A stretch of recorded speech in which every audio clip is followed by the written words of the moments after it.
don't teach you about being a teacher is how to teach classroom procedures. Sure, you may have had some experience during your student teaching, but unless you were actually there when your mentor teacher taught their class at the beginning of the year, you likely have no idea how to teach your kids the classroom procedures and expectations at the beginning of the year. In fact, I was so new to teaching classroom procedures that I thought my students weren't behaving rather than actually taking a second to take a look at how I was asking them to behave and do things in the classroom. What this commonly looks like in the classroom is your kids constantly getting out of their seat, blurting out, interrupting you when you're talking, not sitting crisscross at the carpet. You get the idea.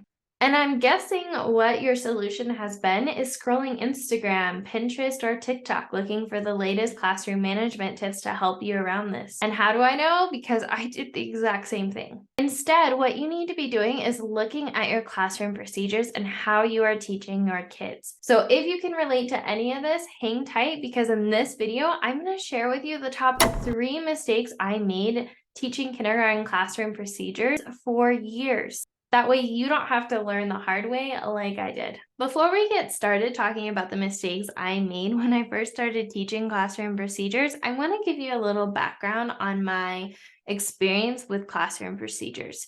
You see, I had gone through my teaching program. In fact, I graduated from Eastern Oregon University with my master's in elementary education.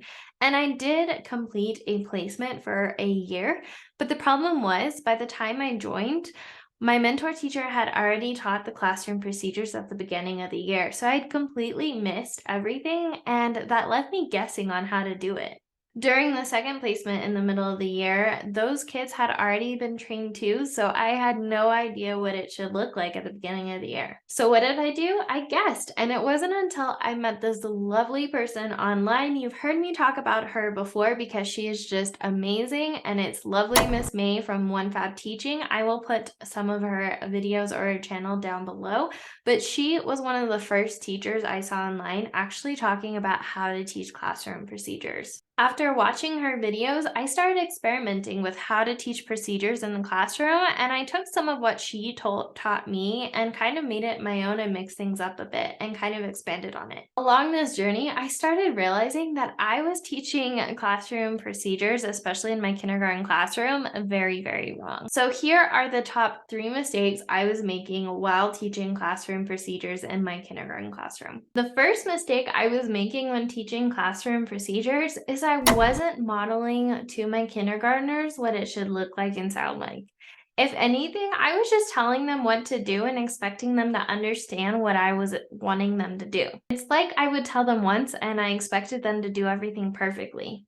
And honestly, despite taking so many classes on the proper use of modeling and the importance of practicing, I seemed to miss that when it came to procedures. And then later, I would get frustrated when my kids weren't doing what I was expecting of them because they had never been demonstrated what it should look like and sound like to do that. It's no wonder my students and I had such a hard time. That's why I highly recommend you model and show your kids what it should look like and sound like.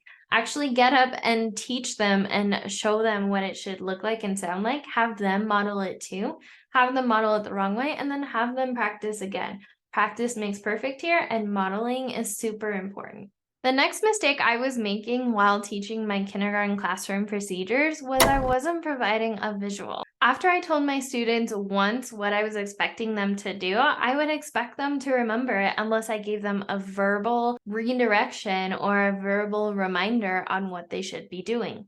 Just like anything though, it takes practice to get things down. And especially at such a young age, a visual reminder is super important. So whether you're making a chart in class of all the procedures and expectations, or you make cute little graphics like the ABC song in the bathroom to remind your kids to sing the ABCs, the raise your hand sign, or the sitting crisscross applesauce, a picture of it by your carpet. Either way, provide visuals for your kids as a model to remind them what it should look like, sound like, and what everything should be like as far as the classroom procedure is. This will really help your kids remember and have that visual reminder on what they should be doing and what it should look like. It never crossed my mind in the beginning to display those kinds of things, but it's really important that you do.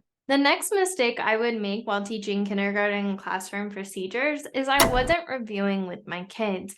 Like I said earlier, I would give them a visual redirect or a visual reminder of what it should look like and sound like, but I wouldn't take time to actually model to them and have them practice like I did at the beginning of the year. But what you'll find is reviewing those procedures are really important. Sometimes when I like, or some different times that I like to review procedures are before or after any major break, or whenever I notice that my kids seem to have forgotten or not follow the classroom procedures we had talked about earlier. Kids make mistakes just like we do, so it's important to have those times to review the process and review the expectations in class whenever you feel like you need it.